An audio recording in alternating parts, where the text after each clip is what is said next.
नमस्ते। आज बात करते हैं सीटेट एग्जाम की। एक ऐसा एग्जाम जो हजारों उम्मीदवारों के लिए बहुत जरूरी है। लेकिन सोचिए, क्या हो जब आप एग्जाम देने पहुंचें और पता चले कि वो रद्द हो गया है। कुछ सेंटर्स पर ऐसा ही हुआ। तो आखिर हुआ क्या था, चलिए पता लगाते हैं। तो सवाल यही उठता है ना कि आखिर एक इतने बड़े नेशनल लेवल के एग्जाम को कुछ कैंडिडेट्स के लिए अचानक क्यों रोकना पड़ा। मतलब क्या वजह हो सकती है। आइए इसी सवाल का जवाब ढूंढते हैं। तो ये पूरा मामला शुरू हुआ सीटेट के पेपर 2 से।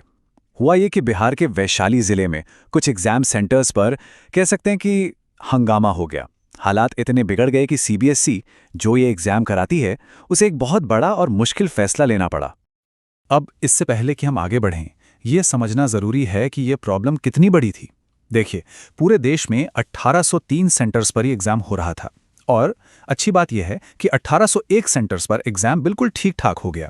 मतलब जो भी गड़बड़ी हुई वो सिर्फ कुछ ही जगहों पर हुई, पूरे देश में नहीं। तो वो कौन सी जगहें थी जहां एग्जाम कैंसिल करना पड़ा? चलिए अब सीधे उन्हीं सेंटर्स पर फोकस करते हैं।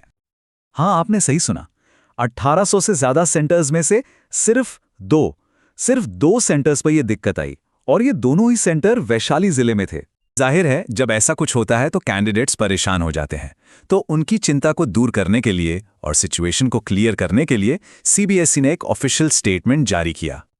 और सीबीएसई ने अपने स्टेटमेंट में क्या कहा? उन्होंने कहा कि अपरिहार्य परिस्थितियों की वजह से इन 2 सेंटर्स पर परीक्षा नहीं हो सकी। मतलब ऐसे हालात थे जिन्हें टाला नहीं जा सकता था। तो एक तरह से बोर्ड ने ऑफिशियली मान लिया कि हाँ, प्रॉब्लम हुई है। ओके, तो प्रॉब्लम तो समझ आ गई। अब बात करते हैं सॉल्यूशन की। सीबीएसई ने तुरंत एक प्लान बनाया ताकि जिन भी कैंडिडेट्स का एग्जाम छूटा है उन्हें अपना मौका वापस मिल सके। और इस प्लान के लिए एक टाइमलाइन भी दी गई। सीबीएसई ने वादा किया कि सिर्फ 15 दिनों के अंदर, जी हां, सिर्फ 15 दिन के अंदर इन सभी उम्मीदवारों के लिए दोबारा एग्जाम कराया जाएगा।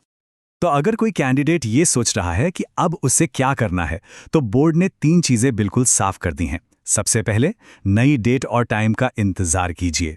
दूसरी बात, आपको इसकी जानकारी अलग से इंडिविजुअली दी जाएगी। और सबसे जरूरी, बोर्ड ने भरोसा दिलाया है कि परेशान होने की कोई बात नहीं है। तो चलिए अब इस पूरी सिचुएशन को एक बार समेटते हैं। इसका कैंडिडेट्स के लिए क्या मतलब है? सबसे पहली और जरूरी बात, ये प्रॉब्लम सिर्फ 2 सेंटर्स तक ही सीमित थी। इसका मतलब बाकी किसी भी सेंटर के रिजल्ट पर इसका कोई असर नहीं पड़ेगा। दूसरी बात, जिन कैंडिडेट्स का एग्जाम नहीं हो पाया उनके लिए रीटेस्ट का रास्ता बिल्कुल साफ है।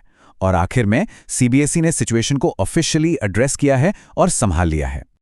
लेकिन ये सब एक बड़ा सवाल भी खड़ा करता है ना, हमारा एजुकेशन सिस्टम इन बड़े बड़े एग्जाम्स पर इतना ज्यादा डिपेंड करता है।